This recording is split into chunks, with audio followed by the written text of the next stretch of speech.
তারপরেও যাদের কষ্ট বেশি হচ্ছে তাদের সওয়াব বেশি হবে। যে ইবাদতে কষ্ট বেশি হয় ওই ইবাদতে সওয়াব বেশি হয়। আমার মনে হয় এখানে সবচেয়ে বেশি কম সওয়াব আমার হবে, আরামে আছে। আপনারা যারা একটু কষ্ট করছেন আপনারা কর্তৃপক্ষকে একটু ক্ষমার দৃষ্টিতে দেখেন আর কি করবেন। ওই দরকার হয় যেখানে আলো ছায়া পান ওই জায়গায় চলে যান, এখানে না দাঁড়িয়ে ছায়া যেখানে যেখানে আছে শোনা গেলেই হবে। মাইকের আওয়াজ যদি আরো থাকে বাড়িয়ে দে, কারণ কণ্ঠর অবস্থা তো ভালো না। আর জালেমরা যা করেছে 3টা বছরে ওরা একেবারে শেষ করে দিয়েছে। আমার মাথার চুল থেকে পায়ের তালু পর্যন্ত এমন কোনো জায়গা নেই যে ওরা প্রচার করে না। সব জায়গায় ওরা জামা কাপড় খোলাও যায় না, এমন অবস্থা করে দিয়েছে। শরীরও ভালো না, কণ্ঠ ভালো না। দোয়া যাচ্ছে আল্লাহ রাব্বুল আলামিন কণ্ঠটা যেন ছেড়ে দেয়। প্রাকৃতিক যে নিয়ম নীতিগুলো আছে এগুলো আসলে মানা লাগে। ডাক্তার বলছে আপনি মুখে টেপ মেরে রাখবেন, কিছু চাইলে লিখে দেবে, অথচ প্রতিদিন 2টা 3টা 4টা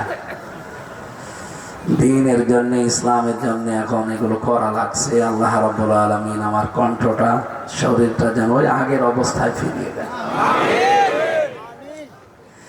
যেহেতু এসেছি আমরা কোরআনে কারীম শুনতে, আর এই অনুষ্ঠান এটা রাজনৈতিক মঞ্চ নয়, এটা বিএনপি, জাতীয় পার্টি, জামাত ইসলাম, চরমোনা, অন্যান্য রাজনৈতিক দল যেভাবে আলোচনা করে সেইটা এইটা না। যদিও অনেকে বলে যে ধর্ম যার যার উৎসব, সবার না, সবার বলা ঠিক না, উৎসব তার তার বলা লাগবে। আজকের এই অনুষ্ঠানটা এটা কিন্তু শুধু মুসলমানদের জন্য না, হাদা বায়ানুল লিন্নাস হুদাল লিন্নাস, মানুষ পদবাচ্চে যারা বিবেচিত তাদের জন্য আজকের অনুষ্ঠান।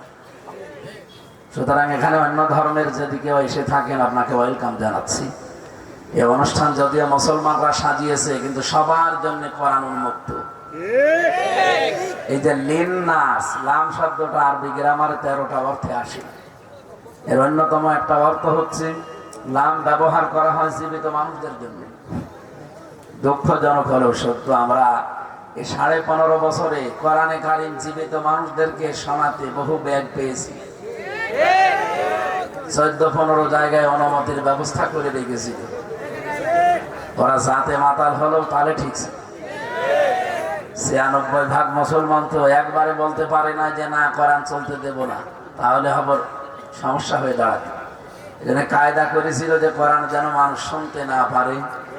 14 জায়গায় যদি কেউ যেতে চায় ওর পার তলা জুতা শেষ হয়ে যাবে, ও যাবেও না, ও কোরআনের অনুষ্ঠান আর হবেও না।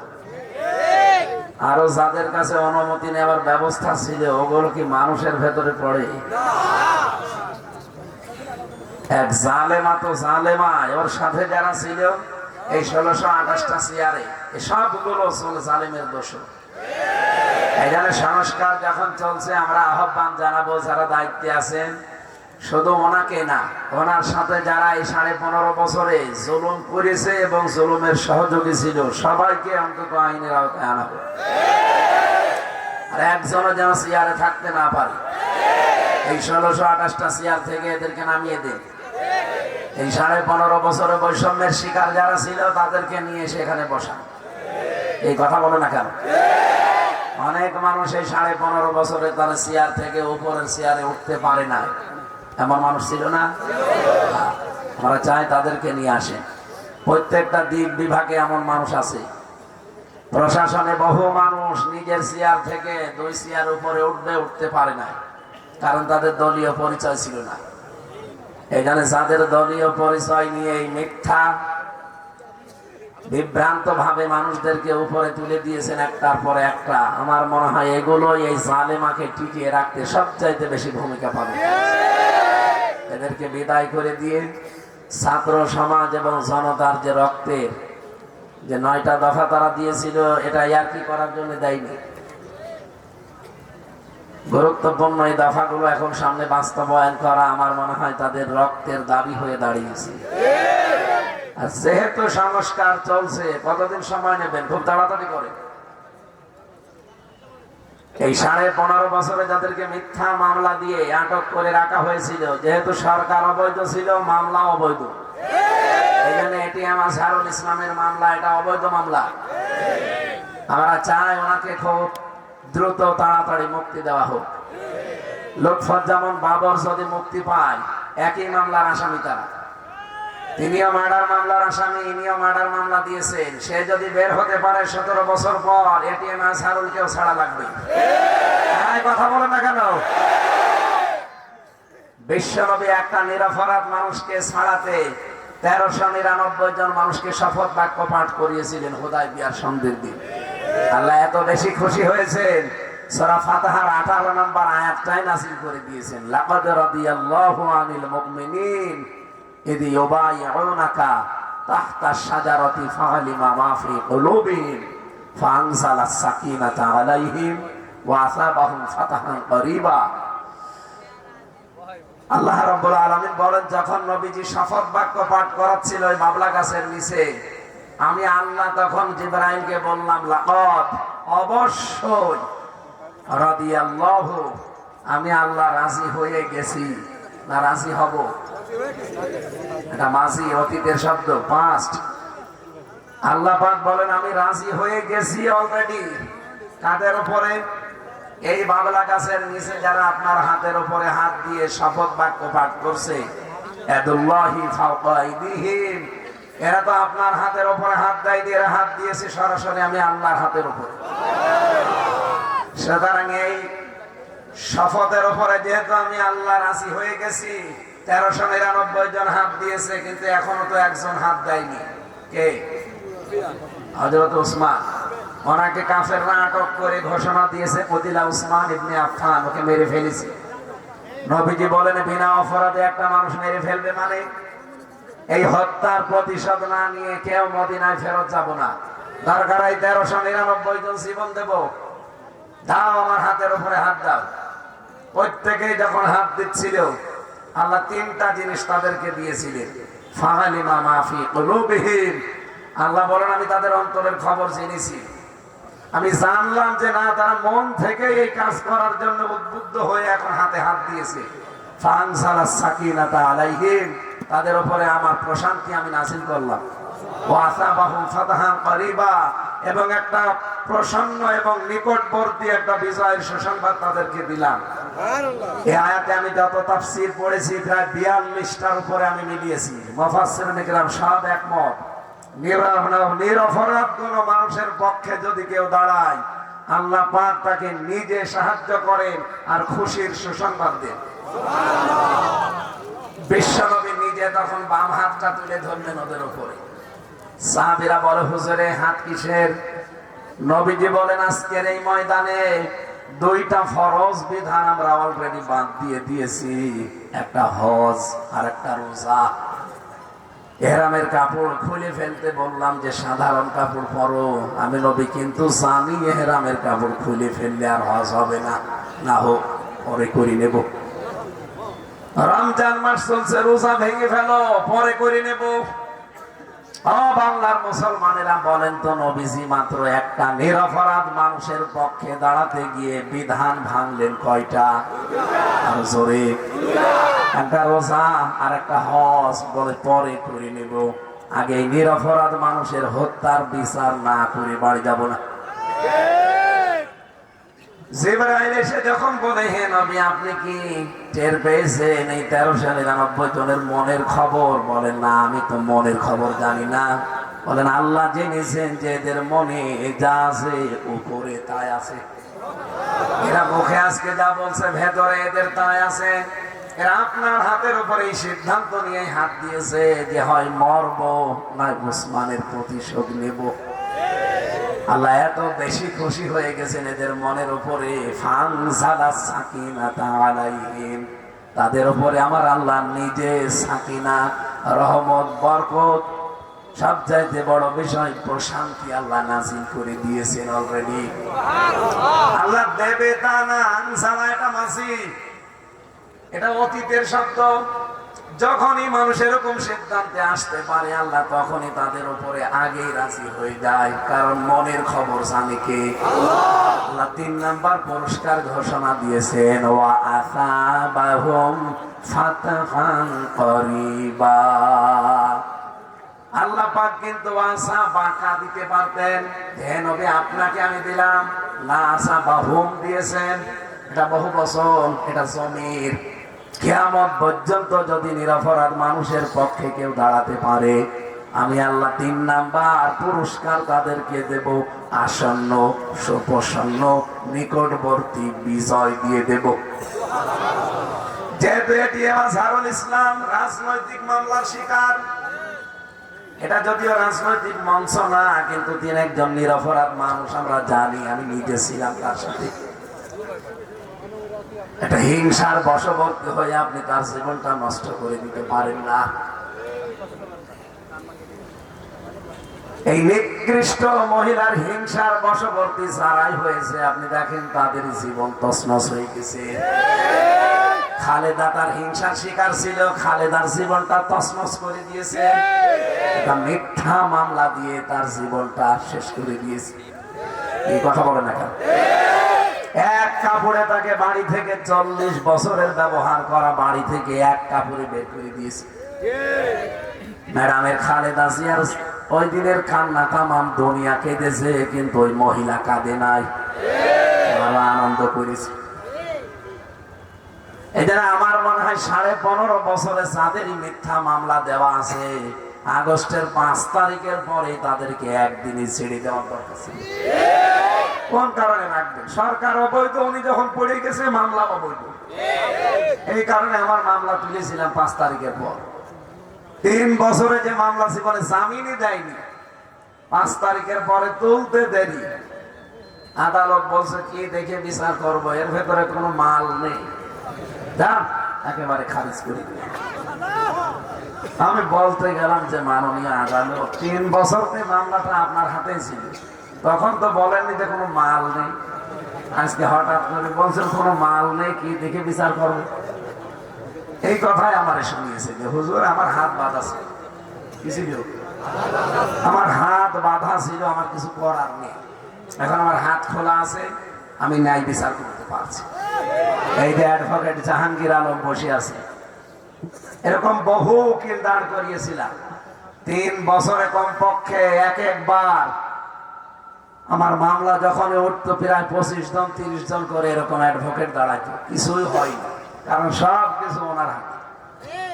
উনি মানে আল্লাহ তাআলা, আল্লাহর পরে যিনি বলেছিল আমি সব বাংলা। উনি আমার শোনালো যে হুজুর আজকে আমার হাত খোলা আছে, এই জন্য আমি ন্যায় বিচার করতে পারলাম। জানি মামলার ভেতরে যেহেতু কিছু নেই, শুধু জামিন না, আমি একেবারে খারিজ করে দিলাম। আমরাও চাই বাংলাদেশে 1628টা চেয়ার আছে, যেহেতু এখনো এই জালেমদেরকে পাল্টিয়ে বৈষম্যের শিকার যারা, তাদেরকে এখানে বসান, আর প্রত্যেকের হাত যেন আবু সাইদের মতো খোলা থাকে। কিয়ামত পর্যন্ত কারো হাত এই দেশে আর বাধা থাকবে না। কথা বলেন, আমার হাত থাকবে আবু সাইদের মতো খোলা, তাহলে ন্যায় বিচার কায়েম করা যাবে। এই জন্য ওনাকে ছেড়ে দেওয়ার জন্য আবার আমরা আহ্বান জানাচ্ছি এই জনতা নিয়ে। এটা শুধু আমার একার কথা না, এই দেশের 18 কোটি মানুষের কথা। এটিএম আজহারুল ইসলাম একজন নির্দোষ মানুষ, রাজনৈতিক প্রতিহিংসার শিকার তিনি।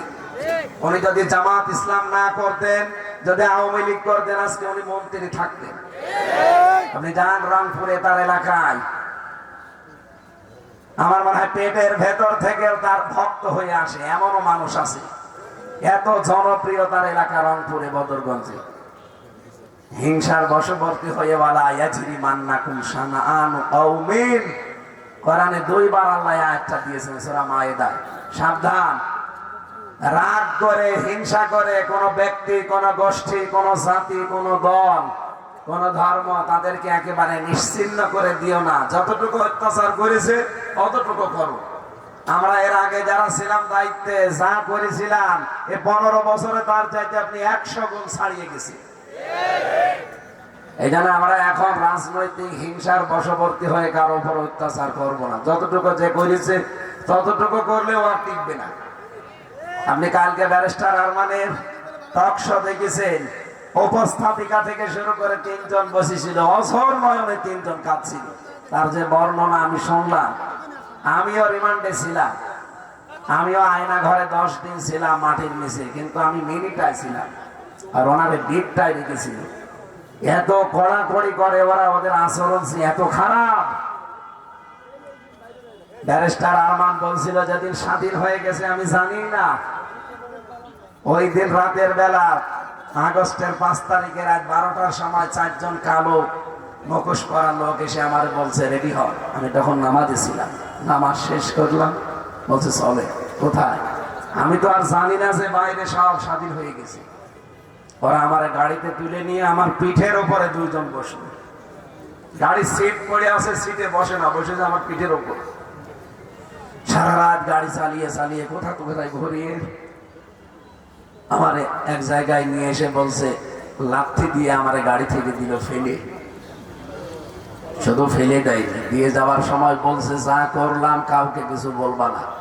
তার মানে আমি জানলাম যে আমাকে ওরা মারবে না, ছেড়ে দেবে। আমার চোখও বাঁধা, হাতও বাঁধা। বহু কষ্ট করে হাতটা খুললাম, চোখ খুলে দেখি এখানে দিয়া বাড়ি মিরপুর লেখা, ঢাকা। তার মানে বুঝলাম আমি ঢাকার ভেতরে আছি। এখান থেকে বহু কষ্ট করে একটা মসজিদে গেলাম, দেখলাম ফজরের আজান দিচ্ছে। ইমাম সাহেবকে বললাম আমার একটু এই পাশে হাসপাতাল আছে, নিয়ে চলে, যেটা আমার বাবার তৈরি করা, মীর কাশেম আলী শহীদ রহমতুল্লাহ আলাইহি। সে হাসপাতালের প্রধান যিনি, তার কাছে গিয়ে দাঁড়িয়েছি। আমার চেনে না, কারণ 8 বছরে আমার নোরানি চেহারাকে ওরা এমন ভাবে তৈরি করে দিয়েছে। 8 বছর আপনি চিন্তা করতে পারেন, নিজেকে দাঁড় করান তো ওই জায়গায়। এখনো পর্যন্ত অনেকে জালেমের সাফাই গায়। আপনি মানুষ বলে কি করেছে, ওনার পালিয়ে যাওয়া লাগবে, কিচ্ছু করে নাই, শুধু আয়না ঘরের জন্য তারা 1000 বার ফাঁসি দেওয়া দরকার। যে ভয়ঙ্কর জায়গা মাটির নিচে, আমি নিজে 10 দিন ছিলাম মাত্র, 10 দিনে আমি অর্ধেক হয়ে গেছি। আর সেটা 8 বছর 10 বছর পড়ে আছে একটা লোক, তারপরেও পেছনে হাত বেঁধে দেয়। আপনি চিন্তা করতে পারেন নিজেকে দাঁড় করান ওই জায়গায়। এখনো যে জালেমের পক্ষে কথা বলেন, আপনার বিবেকের উপরে কে কুকুরে প্রসাব করেছে?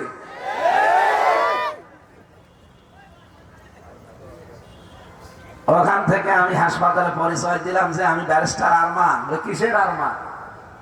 পরবর্তীতে বললাম আমার বাবার নাম মীর কাশেম আলী।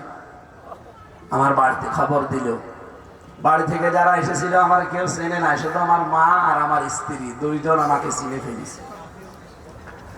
আপনি ঘটনা শুনলে এরকম মনে হচ্ছে, যিনি বাস্তবে 8 বছর এভাবে ফেস করলেন, চিন্তা করে দেখেন তার জীবনে কি দুর্বিষহ সময় পার হয়েছে। আপনি 5টা দিন থাকতে পারবেন এরকম ঘরে? হ্যাঁ, এখানে নিরপরাধ যাদেরকে এরকম 4 দেওয়ালের মাঝে 15 বছর আটক করে রাখা হয়েছে, আমরা চাই প্রত্যেকে কোনো বিচার লাগবে না, এমনি ছেড়ে দিন। 18 তারিখের ভেতরে যদি এটিএম আজহারুল ইসলামকে ছাড়া না হয়, বাংলাদেশ কিন্তু অনেক কিছু হয়ে যাবে। আমরা যা বলি আমরা তাই করি, আমাদের মুখের কথা আর মনের কথা এক। কথা বলেন না কেন? সুতরাং নবীজি যেহেতু 1399 জনকে শপথ বাক্য পাঠ করাচ্ছিলেন, ওদিকে কাফেররা শোনার পরে ভয়ে ছেড়ে দিয়েছে। আমরা চাই এদেশে যারা দায়িত্বে আছেন, আমাদের মুখের কথা কিন্তু শুধু মুখের কথা না, এটা আমাদের মনের কথা। বাংলার 18 কোটি জনগণ এটা চাচ্ছে। আপনারা তাড়াতাড়ি করে এই নিরপরাধ মাসলুম মানুষগুলোকে তাদের পরিবারের কাছে থাকার ব্যবস্থা করে দিন। আল্লাহ যেন তাদের সম্মতি দান করেন, বলেন আমিন। সম্মানিত ভাইরা, যেন আমি যে কথা তুলেছিলাম, কোরআনে কারীম শুধুমাত্র আমাদের মুসলমানদের জন্য না, এটা তামাম দুনিয়ার সবার জন্য।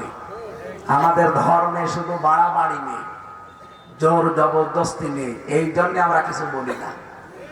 অন্যান্য ধর্মের মতো যদি জোর জবরদস্তি বাড়াবাড়ি আমার ধর্মে থাকতো, এদেশে একটাও হিন্দু থাকতে পারতো না। এমনিতেই তো 4 ভাগ আপনারা, আর আমরা 96 ভাগ পিটিয়ে মুসলমান মানি ফেলতাম। কিন্তু 850 বছরের এলাকা মুসলমান শাসন করেছে। একটা মুসলমানও কি জোর করে কাউকে ধর্ম গ্রহণ করিয়েছে? আমাদের ধর্মটা নেই, লা ইকরাহা ফিদ্দীন। এখানে কোরআন আপনাদের কাছে আমরা পৌঁছিয়ে দিতে চাই, তুলে দিতে চাই। সেদিন এক অধ্যাপক বিসিএস ক্যাডার, ওনারে আমি বলেছিলাম যে স্যার, আপনাকে আমি মুসলমান হতে বলি না, আপনি একটা হিন্দু মানুষ, অন্য ধর্মের মানুষ, শুধু কোরআন শরীফ বাংলাটা পড়বেন পুরাটা। আল্লাহ 3 মাস পরে দেখি নিজের থেকে মুসলমান হয়ে গেছে। আমরা সবার কাছে এই দাওয়াত পৌঁছিয়ে দেওয়ার জন্য আজকের এই আয়োজন। যদিও আবার ক্ষমা চাচ্ছি, আর একটু বড় করে দিলে আপনাদের কষ্টটা কম হতো। বললাম না যে রোদে না দাঁড়িয়ে ছায়া যান, ছায়াও তো নেই, যাবেন স্যার, আর একটু বড় করে দিতে পারেননি? তো কষ্ট হয়ে যাচ্ছে মানুষের। বসতে পারবেন না, ওনাদের বসতে দিতে পারেন না। দেখেন, যদি পারেন একটু বসতে দিন। জান্নাতে আপনার জন্য আল্লাহ একটা আলাদা জায়গা বানিয়ে দেবেন ইনশাআল্লাহ। আর আগামীতে করলে আর একটু বড় করে করবেন। কথা বলা যাবে না, আমরা সময় যেহেতু কম পাবো। আমরা নির্ধারিত আয়াত পড়েছি, তাফসীরুল কোরআন মাহফিল লিখে দিয়েছেন। তাফসীর মাহফিল না? আমরা তাফসীর আকারে কথা বলবো ইনশাআল্লাহ। আমার আজকের আলোচনার বিষয় অভিভাবক। কি বললাম? বলেন বলেন।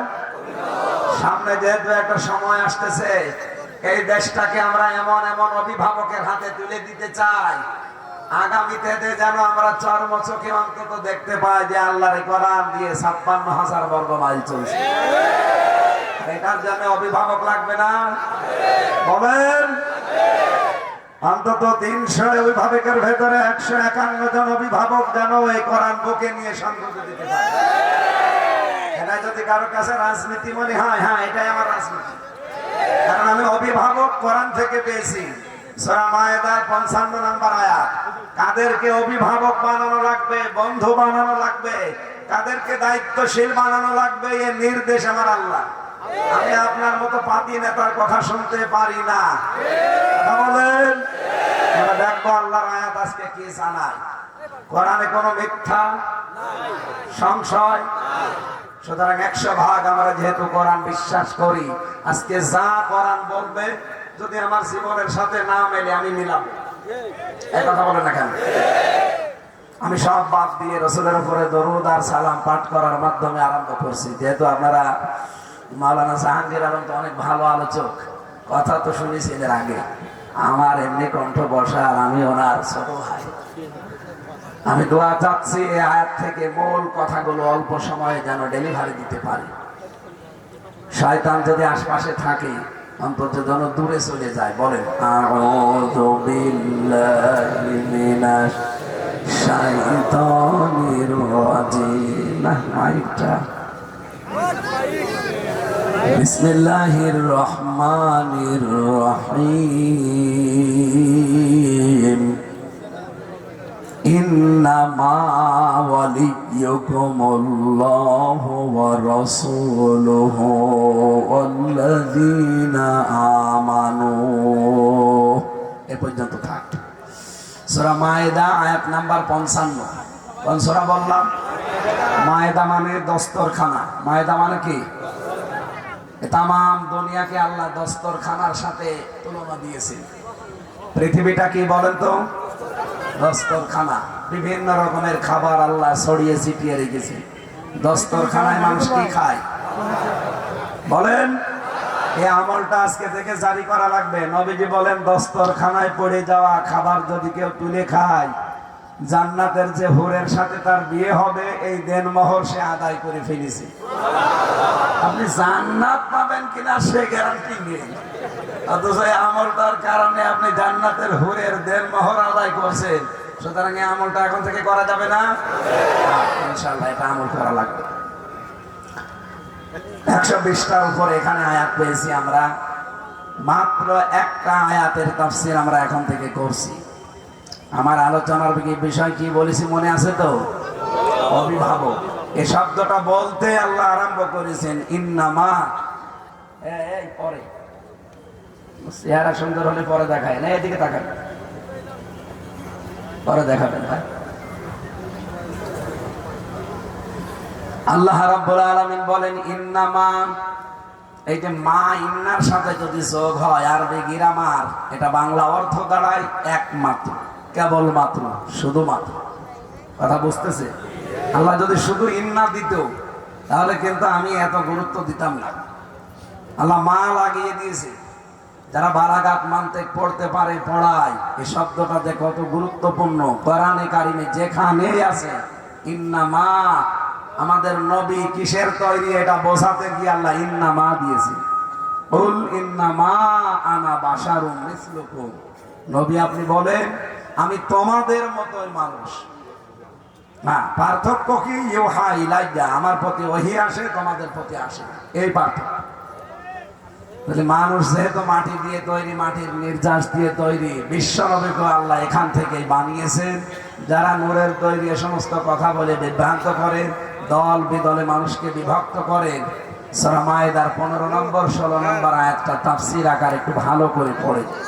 قد جاءكم من الله نور وكتاب مبين, অবশ্যই আল্লাহর পক্ষ থেকে তোমাদের কাছে একটা কিতাব এসেছে, নূর। এখানে মাঝখানে যে ওয়া আছে এটা কিতাবেরই বর্ণনা, স্পষ্ট কিতাব, এটাকে নূর বলা হয়। কোরআনের 55টা নামের ভেতরে একটা নাম কি? নূর। বলেন বলেন। এই দুইটা জিনিস যে এক, তার প্রমাণ পরের আয়াতে, ইহদি বিহিল্লাহ, আল্লাহ বলেন এইটার দ্বারা আমি মানুষকে হেদায়েত করি। বিহি 1 বছর না বহু বছর? 1 বছর। আগের দুইটা জিনিস যদি, একটা জিনিস যদি দুইটা জিনিস আপনি মনে করেন যে কোরআন শরীফ আর নবী, তাহলে বিহি 1 বছর দিতেন কেন? কারণ আগের দুইটা জিনিস এক, এই কারণে আল্লাহ বিহি 1 বছর দিয়েছেন, বিহি মা দিতে। একটু কোরআন শরীফ চিন্তা ভাবনা করে গবেষণা করে পড়লে আমার মনে হয় এই ধারণাগুলো আপনার আর আসবে না, নবী কিসের তৈরি। তারপরে এগুলো আমাদের সাবজেক্ট না, আমাদের সিলেবাসের ভেতরে যেহেতু এটা নেই। মরণের পরে যে প্রশ্নগুলো হবে ওইগুলো আগে ঠিক করে। নবী কিসের তৈরি এই প্রশ্ন হবে না, প্রশ্ন যেটা হবে এইগুলো ঠিক করে দিয়ে যান। এই জন্য আমরা ওই বিষয়ে কথা বলতে চাই না, একটু চিন্তা ভাবনা করে পড়লে আপনি নিরসন পেয়ে যাবেন ইনশাআল্লাহ। ইন্নামা শব্দ দিয়েছে আল্লাহ, অবশ্যই একমাত্র তোমাদের বন্ধু হিসাবে আমি আল্লাহ ঘোষণা দিয়েছি এই পৃথিবীতে। অলিয়ুকুম, আল্লাহ অলিয়ুকা দেননি, কম দিয়ে কিয়ামত পর্যন্ত আমরাও এর ভেতরে আছি। এখানে আমাদের বন্ধু হিসাবে আল্লাহর ঘোষণা দেওয়া। 1 নম্বরে আল্লাহ আমাদের বন্ধুকে, আরো জোরে। 2 নম্বরে তোমাদের বন্ধু হবে আমার রাসূল। 3 নম্বরে তোমাদের বন্ধু এই পৃথিবীতে যারা ঈমানদার, তার অভিভাবক হিসাবে দায়িত্ব দিতে হলে, বন্ধু হিসাবে কাউকে মেনে নিতে হলে, দায়িত্বশীল কাউকে বানাতে হলে অবশ্যই তার ঈমানদার হওয়া লাগবে। কোন বেঈমানকে আপনি অভিভাবক বানাতে পারেন না, তাহলে আয়াত কিয়ামত আপনার বিরুদ্ধে যাবে। বাংলার মুসলমানেরা, কোরআন শরীফের কোন আয়াত যদি কিয়ামতে কারো বিরুদ্ধে যায়, ওর জান্নাত পাওয়া সম্ভব না। এটা এত সহজ ভাবে বলছি, আপনার অভিভাবক হিসাবে সামনে গ্রহণ করা লাগবে ঈমানদারকে। এখন ঈমানদারকে এরপরে আল্লাহ 3টা গুণ দিয়েছেন। বাংলাদেশে যার ভেতরে 3টা গুণ পাবেন তাকে আপনি অভিভাবক হিসাবে মেনে নেবেন। 1 নম্বরে আল্লাযীনা ইউকিমুনাস সালাত, যারা নামাজ কায়েম করে, নামাজ পড়ে না, নামাজ কায়েম করে। আর নামাজ কায়েমের দায়িত্ব কিন্তু ব্যক্তির না, এটার দায়িত্ব রাষ্ট্রের। কথা বলেন না কেন? আল্লাযীনা ইম্মাক্কান্নাহুম ফিল আরদি আকামুস সালাত, আমি যদি রাষ্ট্র ক্ষমতা মুমিনকে দেই, তার প্রথম কাজ নামাজের বিল সংসদে আনা। নামাজ কায়েমের দায়িত্ব হামজার, বাকের সাহেবের, কার? বোঝা আল্লাহ। কার? এমন রাষ্ট্র তৈরি করা লাগবে যে রাষ্ট্রের প্রথম সংবিধান, সংসদের প্রথম অধিবেশনে নামাজের বিল যেন কায়েম হয়ে যায়। এই জন্যই 300 এমপির অন্তত 151 জন লাগবে। আর এটার জন্য যদি আপনি দল করেন, ভোট করেন, রাজনীতি করেন, যা করবেন, নামাজ কায়েমের আন্দোলনের জন্য আপনার একটা ভোট পেয়ে কোরআন বুকে নিয়ে যদি এই আসন থেকে যিনি দাঁড়াবেন, উনি যদি কোরআন বুকে নিয়ে যেতে পারে সংসদে, এরকম 151 জন সারা বাংলাদেশে যদি তৈরি হয়, প্রথম অধিবেশনে যদি বলতে পারো মাননীয় স্পিকার আমরা নামাজের দিন চাই, উনি যদি বলে হাত তোলেন, 300-র ভেতরে এরকম 151 জন হাত তুললে কায়েম হয়ে যাবে। বলেন, আপনি ভোট দিয়েছিলেন মাত্র একটা, 18 কোটি মানুষ তার পরের দিন নামাজ আদায় করবে। আপনার একটা ভোটের কারণে 18 কোটি মানুষের নামাজের সওয়াব পাবে। এইটা রাজনীতি হয় কোন কারণে? এইটাই তো আসল নীতি। যারা ধরা খাবে তারা এটাকে এখন রাজনীতি বলে চালাচ্ছে, বলে না এটা রাজনীতি, এটা ধর্ম ব্যবসা। আরে শয়তান, আমি ইসলামের পক্ষে কাজ করলে যদি ধর্ম ব্যবসা হয়, রাজনীতি হয়, তা আপনারটা তো বড় দুর্নীতি। যাদের আলাদা কর্মজীবন আছে, হ্যাঁ ভালো করে খেয়াল করেন, যাদের আলাদা কর্মজীবন আছে পাশাপাশি তারা রাজনীতি করে, এদের দ্বারা দুর্নীতি হবে না। কি যারা আলাদা কর্মজীবনে কাজ কারবার করে খায় নিজের সংসার চালানোর জন্য, আর রাজনীতিকে যারা ইবাদত মনে করে, তাদের দ্বারা দুর্নীতি হওয়া সম্ভব না। আর যাদের কোনো কাজ কর্ম নেই, রাজনীতি তাদের, দেখবেন তারা গেলেই 2 তলা 3 তলা বানিয়ে ফেলবে। কথা বলে না কেন? এই জন্য আমরা সামনে অভিভাবক হিসাবে তাদেরকে গ্রহণ করতে চাই, দায়িত্ব দিতে চাই যারা নামাজ কায়েমের আন্দোলন করে। এদেশে কম বেশি আছে, এই কথা বলে না কেন? 2 নম্বরে যারা যাকাত ভিত্তিক অর্থনীতি কায়েম করবে। বাংলাদেশে যাকাত ভিত্তিক অর্থনীতি আছে? নেই। এটা কায়েম করার জন্য ইসলামী ব্যাংকে যে নিয়ম নীতিগুলো আছে, আর সব ব্যাংকে যদি এই নিয়ম আমরা চালু করে দিতে চাই, তাহলে ইসলামী সরকার লাগবে। কথা বলেন। ইসলামী অর্থনীতিতে প্রায় 28টা নিয়ম আছে। যারা অর্থনীতি পড়ে ইসলামী অর্থনীতির চ্যাপ্টার গুলো দেখতে বলেন। এই যে ইসলামী ব্যাংক আছে না মাগুরায়, মোশারাকা করে, মোদারাবা আছে, মোরাবাহা আছে, বায়ে সালাম আছে, বায়ে ইস্তেসনা আছে, বায়ে মুআদ্দাল আছে। এই যে ইসলামী ব্যাংকের এক স্যার মনে হয় আজকে আমার সাথে এসেছিল। এই নিয়ম নীতি গুলো শুধু ইসলামী ব্যাংকে থাকবে কেন? এগুলো সোনালী, রূপালী, চৈতালি আরো যত ব্যাংক আছে সব ব্যাংকে থাকা লাগবে না? এক কথা বলেন না কেন? অর্থনীতি যে একটা ইবাদত অনেকে জানেই না, মনে করে এ দুনিয়ার কাজ। কে বলেছে আপনাকে? যা করবেন দুনিয়া, এইটা দিয়ে আপনার আখেরাত তৈরি হবে। আখেরাত কে আবার আলাদা জিনিস দিয়ে তৈরি হয়। সুতরাং অর্থনীতিতে যেন সুদ না থাকে, কারণ সুদ হচ্ছে মায়ের সাথে জেনা করার সামিল। আপনি কি বলতে পারেন যে আপনি জেনা করে আসলেন মায়ের সাথে আর নামাজ পড়ছেন? নামাজ হবে? বলেন। আমরা তো আপনাকে বাঁচাতে চাই। আমরা চাই এদেশের যত ব্যাংক আছে সব ইসলামী ব্যাংকের নিয়মে চলবে। এটা যদি মুশারাকা, মুদারাবা, মোরাবাহা দিয়ে চলতে পারে, তা আপনারটা চলবে না কেন? এটা চলার জন্য ইসলামী সরকার দরকার। এই জন্য আমরা ইসলামী সরকার গঠন করতে চাই। এটা ক্ষমতায় পাওয়ার জন্য, যাওয়ার জন্য না, এইটাকে নিয়ে যাওয়ার জন্য। কারো মনের ভেতরে যদি আমি এমপি হব, মন্ত্রী হব, ক্ষমতায় যাব, শুধু এই আশা থাকে, তাকে ভোট দেওয়া যায় না। এই কথা বলেন না কেন? হযরত ইউসুফ নবী কিন্তু দায়িত্ব চেয়ে নিয়েছিলেন। আলা জাআলনি আলা খাযাইনিল আরদি ইন্নী হাফিজুন আলিম। তিনি বলেছিলেন, বাদশাহ আপনি আমাকে খাদ্য মন্ত্রণালয়ের দায়িত্ব দেন, আমি সংরক্ষণ করতে পারবো। সুতরাং আজ যদি বিশ্বে ইসলামী অর্থনীতি বাংলাদেশে প্রতিষ্ঠিত করতে হয়, মাস্ট বি ইসলামী ব্যাংকে যে নিয়ম নীতিগুলো আছে এগুলো সব ব্যাংকে চালু করে সুদ থেকে জাতিকে, বিশেষ করে মায়ের সাথে জেনার হাত থেকে বাঁচাতে চায়। রাষ্ট্রীয়ভাবে ইসলামের দরকার নেই। যারা এগুলো চায় আমরা তাদেরকে অভিভাবক সামনে দেখতে চাই। 3 নম্বরে অহম রাকিউন, যারা রুকু করে। রুকু মানে যারা জামাতবদ্ধ হয়ে নামাজ পড়ে, জামাতে নামাজ পড়ে যারা। বাংলাদেশে একটা দল আপনি দেখতে পাবেন যারা নামাজ জামাতে পড়ে না, একা একা পড়ে, ওইটা আবার লিখে রাখা লাগে। এই কথা বলছে না? আপনি কাদের বন্ধু বানাবেন, কাদেরকে অভিভাবক বানাবেন, কোরআন বলে দিয়েছে। যারা রুকুকারীদের সাথে রুকু করে, যারা জামাতবদ্ধ হয়ে নামাজ পড়ে, যাদেরকে প্রতিদিন অন্তত লিখে রাখা লাগে যে আমি একা নামাজ পড়লাম না জামাতে পড়লাম। এত নিয়ম নীতি কোরআনের সাথে যাদের মিলে যায়, এরপরও আপনি মানতে চান না। কি আপনি কি অন্ধ?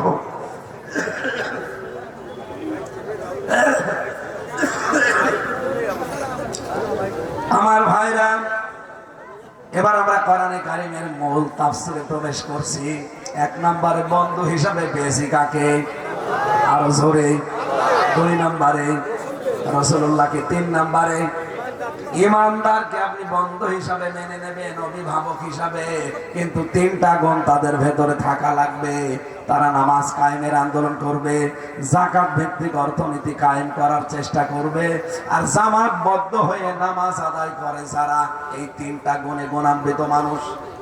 ওয়ামান ইয়াতাওয়াল্লাল্লাহা ওয়া রাসূলাহু ওয়াল্লাযীনা আমানু, যে ব্যক্তি আল্লাহ রাসূল আর ইমানদারদের নিয়ে এভাবে ফিরতে পারবে, এরা আল্লাহর সৈনিক, সেনাবাহিনী। এরা সেনাবাহিনী কার? আল্লাহ। ফাইন্না হিজবাল্লাহি হুমুল গালিবুন। পৃথিবীর মানুষ জেনে রাখো, আল্লাহর দল যারা, তারাই কিন্তু বিজয়ী হবে। সুতরাং সামনে বিজয় ইসলামী, আল্লাহর দলের। এই কথা বলেন না কেন? যে যা বলুক, যে যা করুক, কোনো কিছুতে বিভ্রান্ত হওয়া যাবে না। সামনে ক্ষমতা ইসলামী আসবে ইনশাআল্লাহ। কোরআন 100% সত্য, আমরা সবাই বলেছি। এই কথা বলেন না কেন?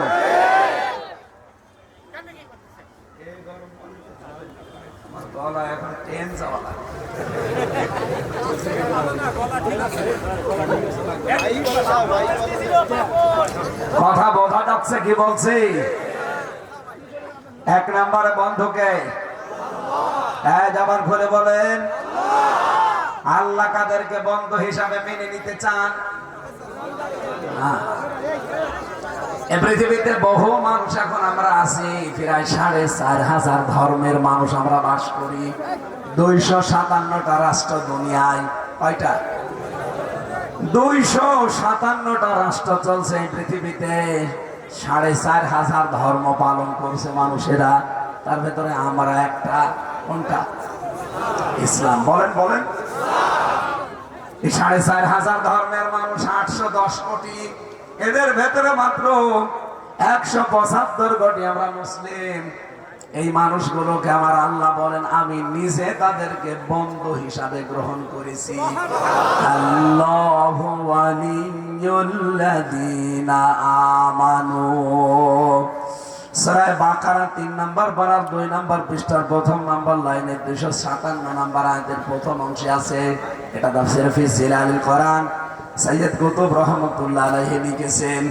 আল্লাহ পাক বলেন, যারা ঈমান এনেছে আমি আল্লাহ নিজে তাদের বন্ধু হয়ে গেছি।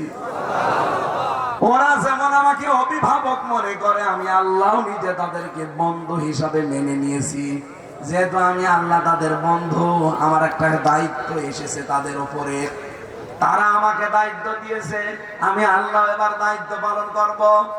ইখরিজুহুম মিনাজ যুলুমাতি ইলান নূর। আমি আল্লাহ যাকে বন্ধু হিসাবে মেনে নিলাম, আমার দায়িত্ব ওই বন্ধুকে অন্ধকার থেকে বের করে আলোর দিকে নিয়ে আসা। মাগুরাবাসী, পৃথিবীতে আল্লাহর তৈরি করা আইন বাদ দিয়ে যত আইন আছে সব অন্ধকার। আরো জোরে বলেন।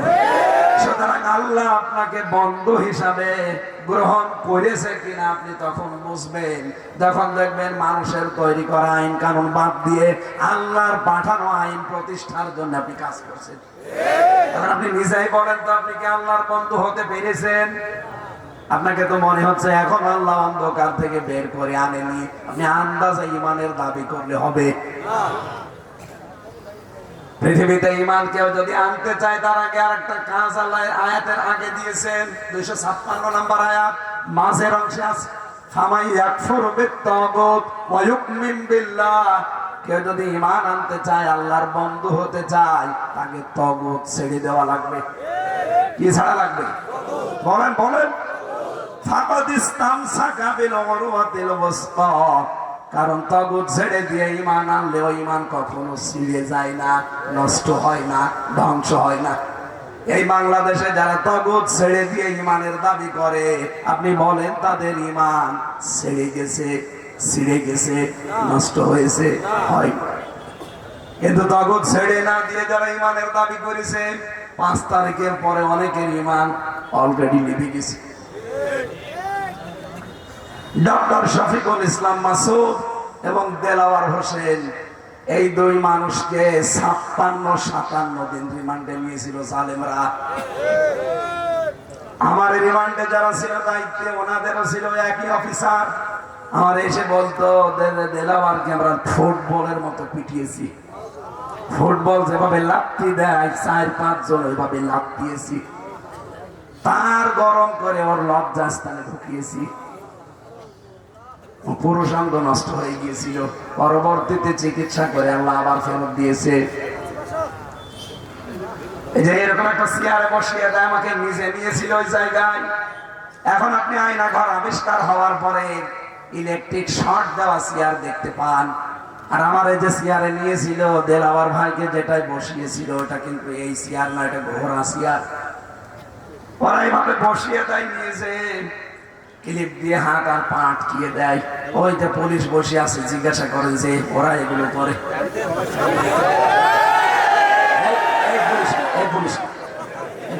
ওই কাউন্টারদের পিছনে যারা শয়তানরা আছে তারা এখন আর তারা নেশা পালিয়েছে। এই যে জঙ্গি নাটক তৈরি করতো, নাটক যিনি লিখতো তিনি এখন পালিয়ে গেছে, আর যারা নাটক বাস্তবায়ন করতো তারাও পালিয়েছে। কিসের জঙ্গি? আর 6 মাস 9 দিন চলছে বাংলাদেশ, একটা জঙ্গির নাটক আমরা পেলাম না। তার মানে এগুলো সব ওদের বানানো। বিশ্বের মডেলদেরকে ওরা এটা দেখিয়ে দেখিয়ে অবৈধ ক্ষমতায় টিকে রাখে। তার কথা বলে না,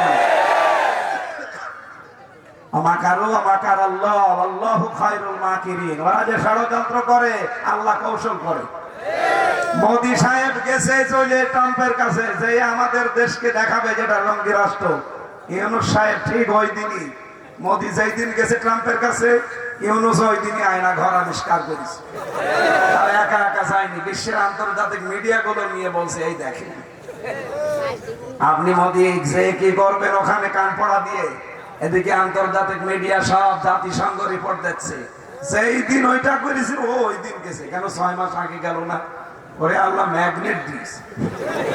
আর এই মুহূর্তে ওরে দরকার ছিল ইউনূস না হয়ে অন্য কেউ বসলে 1 মাসের বেশি এ দেশ টিকাতে পারতো না। জমান নামাজ পড়ে বের হয়, এই যে টুপি মাথায় দিয়ে বসে আছে যারা এই উগ্রপন্থী আছে, আমি নাম নিলাম না, ওদের নাম নিতে আমার ঘৃণা লাগে। এই মানুষ নামে জানোয়ার গুলো এগুলো ছবি তুলে ট্রাম্পের কাছে পাঠায় যে এই দেখেন বাংলাদেশ কিভাবে জঙ্গি তৈরি হচ্ছে। এটা কি জঙ্গির ট্রেনিং হচ্ছে? আপনি জমান নামাজ পড়ে বের হবেন, হাজার হাজার মানুষ, ওরা ছবি তুলে পাঠাবে।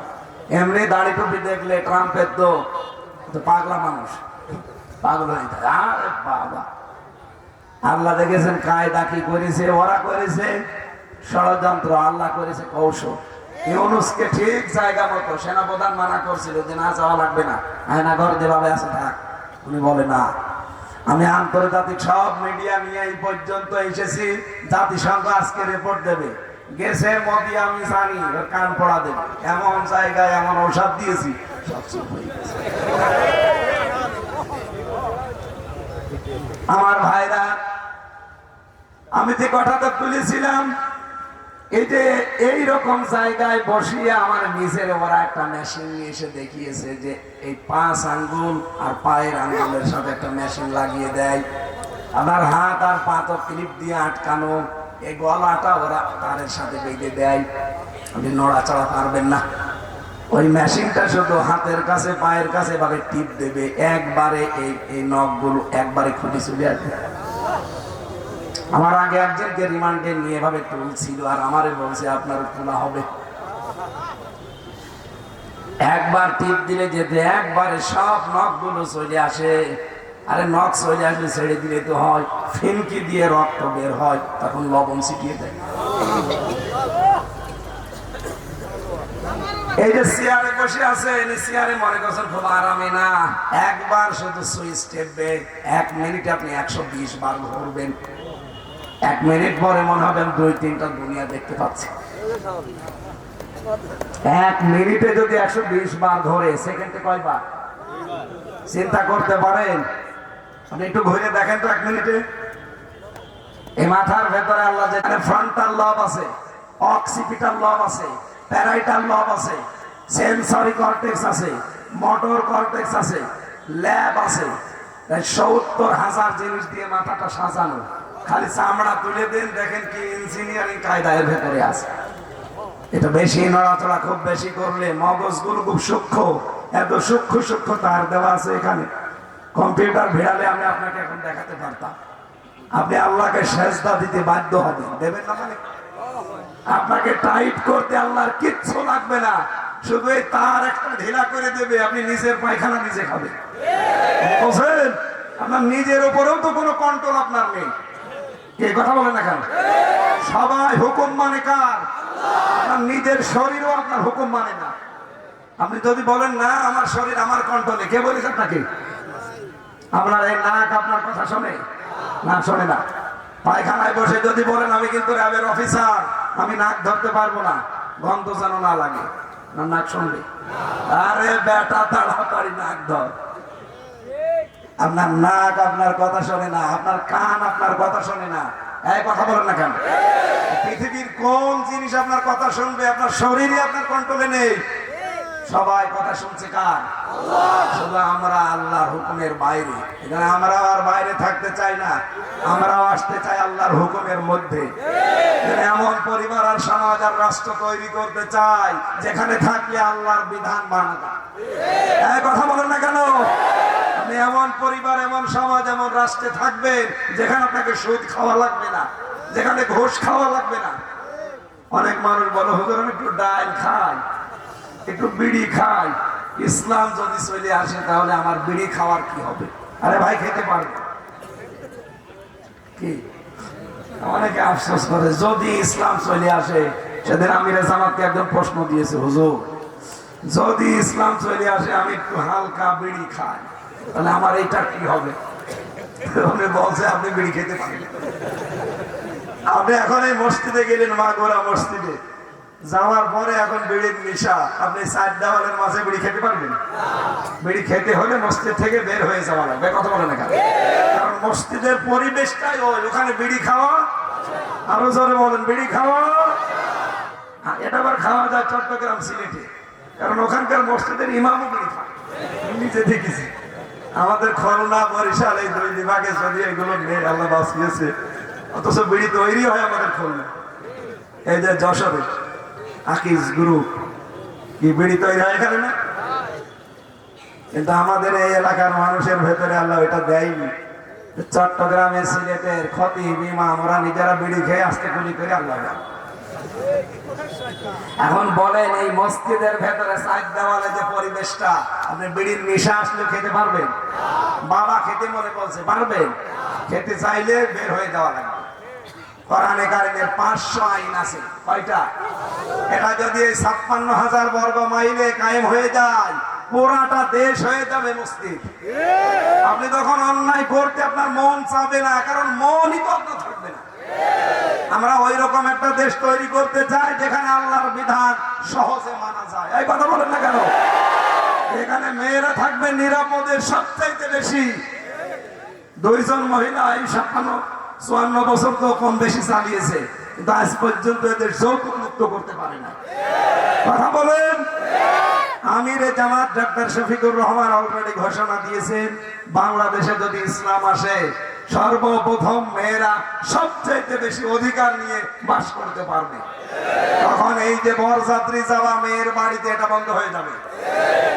মেয়েটা আপনাকে 10 বছর কি 18 বছর 20 বছর পরে আপনার হাতে তুলে দেয়, আবার আপনার মতো ফকিরকে 300 মানুষ খাওয়ানো লাগবে কেন? এই বরযাত্রী ইসলামে আছে? কি আছে? অলিমা। কি আছে? অলিমা করেছেন, খালি বরযাত্রী খেয়ে বেড়ায় 200-300 মানুষ নিয়ে। আজকে থেকে কোনো বরযাত্রী দাওয়াত দিলে যাবেন না, কারণ ওটা জায়েজই নেই। মেয়ের বাবার বাড়ি থেকে তার অনুমতি ছাড়া একটা পান খাওয়া জায়েজ নেই। আর বরযাত্রী যা হারে খায়, মানে জীবনে কোনোদিন মাংস খায়নি।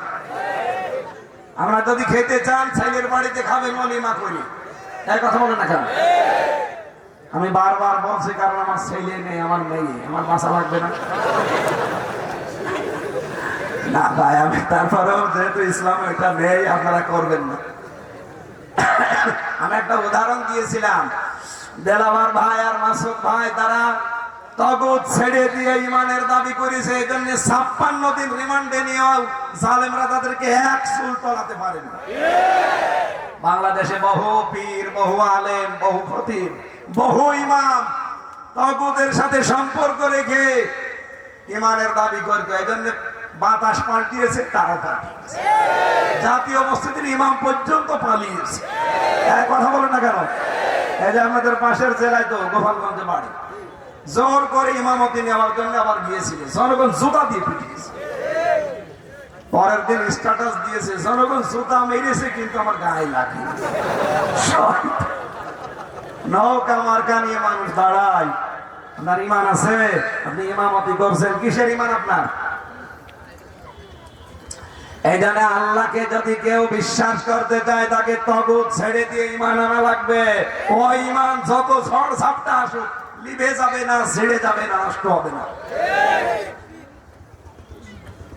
সম্মানিত ভাইরা, এই আয়াতকে শেষ করে দেব না এখনই বাড়ি চলে যাবেন? আমি শেষ করবো ইনশাল্লাহ। আপনাদের 5টা মিনিট সময় নিচ্ছি। সভাপতি সাহেব, কয়েকদিনের আয়োজন, এটা খুব বেশি দিন আগে এটা নেয়নি, যেহেতু আপনারা গরিব মানুষ দেখেই বোঝা যাচ্ছে যে আর একটু বেশি করেও খেতে পারেন না। যা আছে এনেছেন আপনারা, একটা টাকা হলেও যেন কোরআনের এই প্রচারে থাকে। কোরআনের প্রচারে যদি আপনার টাকা না থাকে তো কোথায় টাকা দিবেন? এখানে যারা যাচ্ছে, ওই যে লাল ব্যাস পরে আছে, এখান থেকে যাবে, ওই দিক থেকে বের হয়ে যাবে। যা এনেছেন আল্লাহর নাম নিয়ে দিয়ে দেবেন, একটা নিয়ত করে। আর ওই যে বই আছে আমার জেলখানায় লিখিত মেয়েদের জীবনের উপরে বই লিখেছি, দাম্পত্য জীবনী, ওইটা নিয়ে মেয়েদেরকে পড়াবেন। ওই গাড়িতে পাবেন, মনাজাত এখন না পরে। আপনার লোক কই?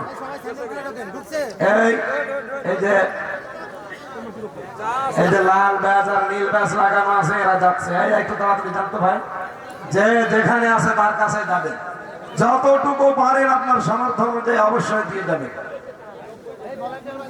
একটু তাড়াতাড়ি করা লাগবে ভাই, তাড়াতাড়ি। স্টেজে যারা বসে আছে যদি এনাদের কাছে আসেন, একজনকে এখানে পাঠিয়ে দেন, প্রত্যেকের কাছে যাবেন। যান, মা বোনদের ভেতরে বাচ্চাদেরকে পাঠিয়ে দেন। সম্মানিত মা বোনদের কাছে যারা আছে মেয়েরা, তাদের কাছে দিয়ে দেন। আর ওই পুলিশের কাছে যান, পুলিশের তো এখন টাকা পয়সা কামাই বন্ধ হয়ে গেছে, তারপরেও যান, যা দেয় দেবে। সুবহানাল্লাহ, আলহামদুলিল্লাহ। আজকে রাতের বেলা, রাত 9টা থেকে 10:30, 1.5 ঘন্টা আমার আলোচনা আছে মাগুরা নাকি নড়াইল, ওটা হয়েছে লোহাগাড়া থানা, লোহাগাড়া কামার গ্রামে রাত 9টা থেকে 11টা পর্যন্ত কথা বলবেন ইনশাআল্লাহ। তাদের সময় আছে, ওখানে যাই। আজকে তো এই দিনের বেলা তো অনুষ্ঠানগুলো নেওয়া হয় না, জোর করে নিয়েছেন আপনারা। এরপরও এখন কলারোয়া সার মাঝে একটা অনুষ্ঠান আছে 3টা থেকে 4টা পর্যন্ত। আজকে মনে হয় একটা পুরাটা বোঝাতে পারলে ভালো হতো। আগামী থেকে আসবো আমি এই মাগুরা জেলায়। আমি দূরের জেলাগুলো আগামী বছর বাদ দিয়ে দেবো। ওই কক্সবাজার, বান্দরবন, খাগড়াছড়ি ও সাতাশ ঝামেলা, যেতে লাগে একদিন, আসতে লাগে একদিন। এই জন্য ওগুলো বাদ দিয়ে আমার এই আশপাশ জেলা যেগুলো আছে 15-20টা জেলায় থাকবো ইনশাআল্লাহ। আগামী বছরে এইগুলোই করবো। এতদিন তো হানিফ সাহেব ঢুকতে দিত না, এখন আর কোনো হানিফ নেই, হানিফ পালোয়ান হয়ে গেছে। এই গাড়ির কাছে এভাবে ভিড় না করে আস্তে আস্তে নেবেন, গাড়ি যেন ভেঙে যায় না। মেয়েদের জন্য নিয়ে যাবেন, আপনার মা, আপনার মেয়ে, আপনার বউ, এদের জীবন নিয়ে লিখেছি, মোনাজাত করে যাবেন ভাই। যারা টাকা পয়সা কি দেওয়া হয়ে গেছে আপনাদের? তাড়াতাড়ি করেন, আয়াতটা তাফসীর করতে হবে সময়। আমরা আজকের সামারাইজ করে দিলাম, যতটুকু বুঝেছি। আমাদের অভিভাবক আমরা বানাবো আল্লাহকে, রাসূলকে আর ঈমানদারকে। যাদের ভেতরে 3টা গুণ আছে, ওই গুণ দেখে দেখে তাদের দায়িত্ব দেব সামনে ইনশাআল্লাহ। আল্লাহুম্মা আমিন। লা ইলাহা ইল্লা আনতা সুবহানাকা ইন্নী কুনতু মিনাজ জালিমিন।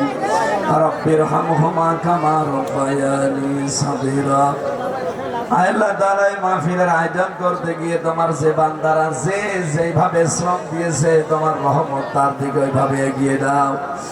সম্মানিত সভাপতি অধ্যাপক বিএম বাকের সাহেবকে কবুল করো। কত মানুষ দোয়া চেয়েছে, যেই সমস্যা আছে সমস্যা উদ্ধার করে দাও। মা বোনদেরকে তুমি খাদিজার মতো, আয়েশার মতো বানাও। অনেকে অসুস্থ আছে, শেফায়ে কামিলা আজেলা দান করো। রব্বুল আলামিন এই এলাকায় মাটির নিচে যত মানুষ ঘুমিয়ে আছে, কোরআনের ইজ্জতে মাফ করে দাও। আল্লাহুম্মা গফিরলি ওয়ারহামনি ওয়াহদিনি ওয়াফিনি ওয়ারযুকনি ইয়া রাব্বাল আলামিন। আল্লাহ তাআলা প্রশাসনের যে ভাইগুলো এসেছে এদের উপরে মানুষের এখনো পর্যন্ত ওই ধারণাটা কাটে নাই। প্রশাসনকে তুমি আগে এর অবস্থায় আবার সেবক বানিয়ে দাও, মানুষের ভেতরে তাদের প্রতি মহব্বত ভালোবাসা তৈরি করে দাও। আল্লাহ প্রশাসন তৈরি করেছিল হযরতে ওমর, যে উদ্দেশ্য নিয়ে বাংলার প্রশাসনকে সেই জায়গায় পৌঁছিয়ে দাও। আগামীর দেশটা তুমি কোরআনের হাতে তুলে দাও। আমাদের সামনে এমন অভিভাবক তুমি দান করো যেগুলো কোরআন বুকে নিয়ে সংসদে যেতে পারে। আলহামদুলিল্লাহি রাব্বিল আলামিন। লা ইলাহা ইল্লাল্লাহু মুহাম্মাদুর রাসূলুল্লাহ।